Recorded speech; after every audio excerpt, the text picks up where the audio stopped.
But more importantly, the second issue, which I think was a theme throughout the day, was that of harnessing the power of the youth, because Africa is such a very young continent. So we have to harness the power of the youth, bring them into discussions, bring them into decision making, but more importantly, utilize their ability to adopt the technologies to create a more inclusive tourism economy. As we have also touched on a number of UNWTO initiatives focused largely on the youth, which I think deserve obviously your participation and consideration going forward.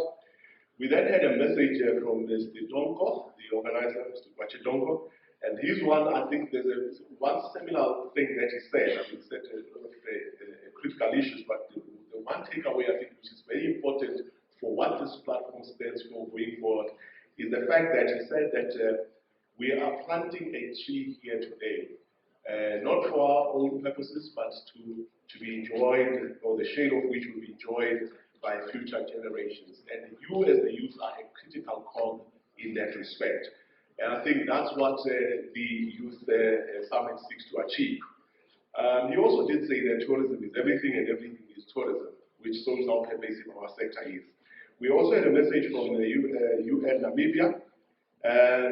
Again, a similar thing was echoed. Africa has a higher opportunity to invest in the youth capital. And through that, reap the benefits to drive transformative change for the sector. But another important factor that came out of that session was how we make use or take advantage of the free continental trade area across our continent, because that's going to blur borders, and soon we'll have to be able to operate across these borders. And as young people, through technology, you are going to be able to mediate these different worlds across borders. We then had the Director of Tourism, Mr. Donko, shall I add also gaming? No, okay. Director of Tourism and Gaming, who touched on the recovery plan. Out of that, I think the critical issue was really to sketch Namibia's vision for recovery. And the key takeaway I had from that session was that their vision is to rearrange, reboot, and rebuild the sector. But it touched on several specific programs and initiatives that are critical for rebooting and reigniting the sector, most of which are focused on policy, because you have to make policy amendments to be able to drive the recovery of the sector. And we've learned that post-COVID. And I'll touch on some of the issues that he raised. Some of those issues around policy were around financial support to distressed businesses, but support to build back businesses.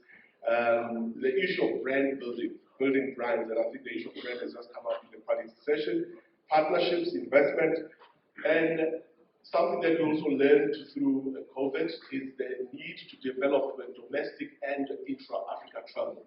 Most destinations, including South Africa, where we come from, used to rely heavily on international or foreign tourists. And we realized when COVID hit that you actually have to build your own domestic market. Domestic tourism is the bedrock of tourism and tourism growth in any country.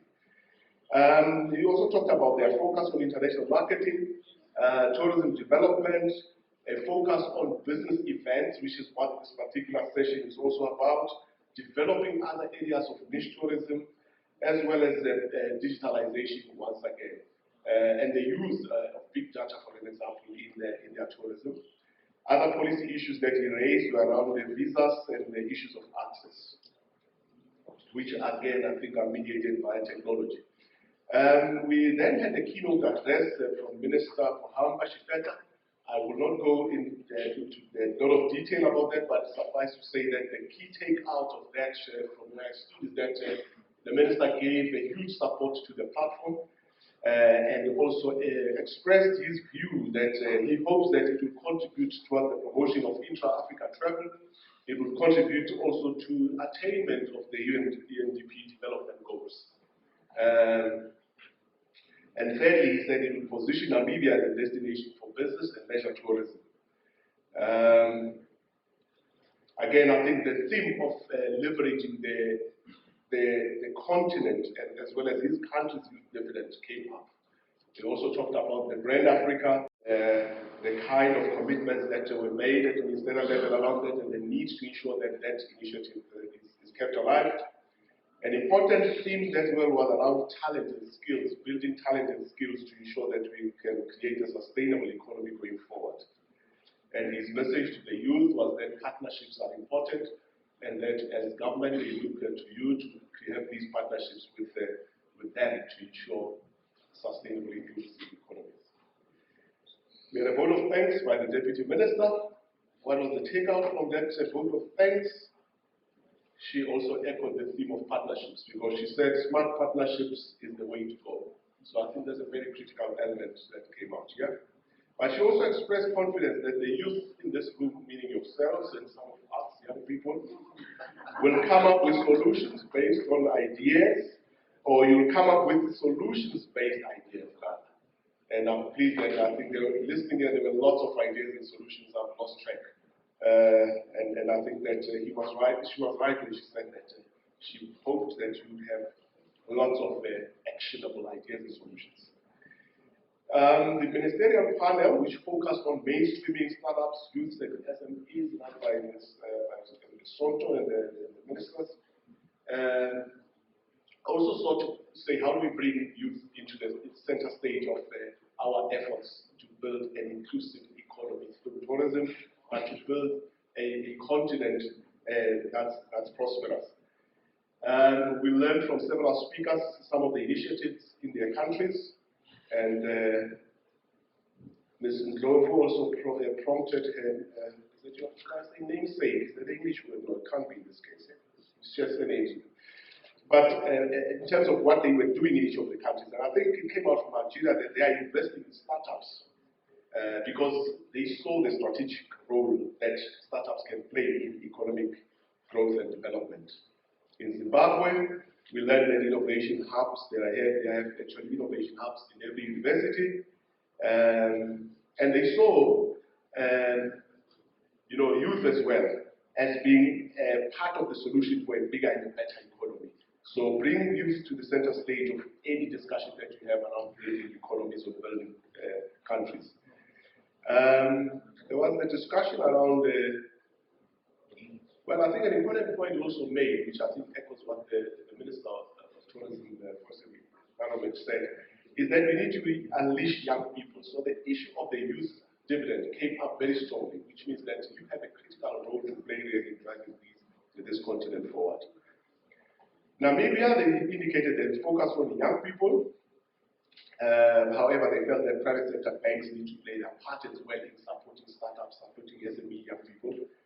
And out of that, Sonto indicated that Mr. Kwache, next summit, you need to have a face-off between private sector and policy makers, between the banks, and I'm trying to understand how can you kind of reach out to each other.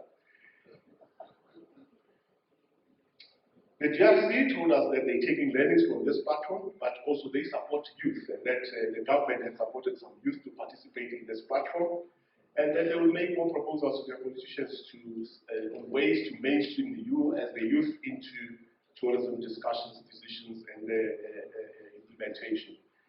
The UNDP touched on the issue of looking beyond just financial resources and made a critical point that there are other resources that we could look at which young people bring, which is the idea of innovation, issues like focusing on entrepreneurship, but then there's a need for skills development. And I think all these issues that echo, I think the ultimate point that came up about an incubation of an accelerated program for tourism that I believe Mr. Donko touched upon. They also, the UNDP mentioned the point about blended financing, as well as the importance of partnerships. On their part, they highlighted that they have programs that seek to achieve some of the objectives that they've highlighted during the discussions. Their Youth Connect program, the Youth Labs, which again dovetails with the idea of an incubation hub. With more than 50% or so, if my figure is correct here, of youth unemployment, Namibia really needs to, they said, Alka, you need to reimagine, rejig, and reboot tourism in Namibia. And such programs as discussed, like incubators and startup support ecosystems, will go a long There were talks of, again, innovation and digital transformation played a critical role in that. The latter sessions also touched largely on issues around innovation and the support for the HUB program. And I think the African Tourism Innovation Hub program was, shall I call it an incubator or accelerator, Mr. Tonga? Whichever way. Innovation Hub. Innovation Hub. Great. So the African Tourism Innovation Hub program received support from most of all the panelists who sat here, because they believe that it is a game changer that will really ensure a transformative approach towards developing not only tourism but inclusive economies on the continent. The session that focused on defining your own path of entrepreneurship, I call it the 60-second elevator pitch. I cannot, it was a very inspirational session, so I dare not adulterate it by trying to paraphrase it. All I can say is that it was very inspirational for me as a young person sitting there, listening to very inspirational people who've gone through businesses and really come up with very successful business models at a very tender young age like that. And their take on the advantages and disadvantages of being an entrepreneur, I found it very interesting because they had more advantages. They say you are in charge of your time, you have the freedom, you have the independence to build something that you are passionate about. And I think there's nothing that replaces that. And their take on innovation as well. They have different perspectives on innovation, which I think are very useful for all of us here. We can take lessons. Lastly, Leanne's session on quality. I think that was a very interesting session as well, because it, in a way, integrated most of the issues that were raised earlier around the value-quality equation, the fact that you need to take a holistic view towards quality. It's not about focusing on the one aspect, it's about the tangibles and the intangibles. But more importantly, I think it's around the issue of how technology as well is coming in to give or focus on quality measures, giving consumer ratings to technology. And the fact that there should be a differential nature of quality, because quality, I think, there is not just, cannot look at it from one perspective. There's the issue of authenticity. For us being on the continent, I think we should be able to drive the authenticity of our products. But lastly, the issue of the importance of delivering on our promises, because your experience or the service you provide, if you want to build a brand, because a brand is a promise made and a promise that's kept, then you have to ensure that you also deliver on that promise. Ladies and gentlemen, I think this is largely what came out of those sessions. But as I said, there are three things that are actionable that have come out of it here. We have an innovation hub concept, and we have a few other concepts that came out of the presentation from the WTO, which we can take advantage of to advance youth innovation, support of startups, the build-up of ecosystems across the continent that will drive inclusive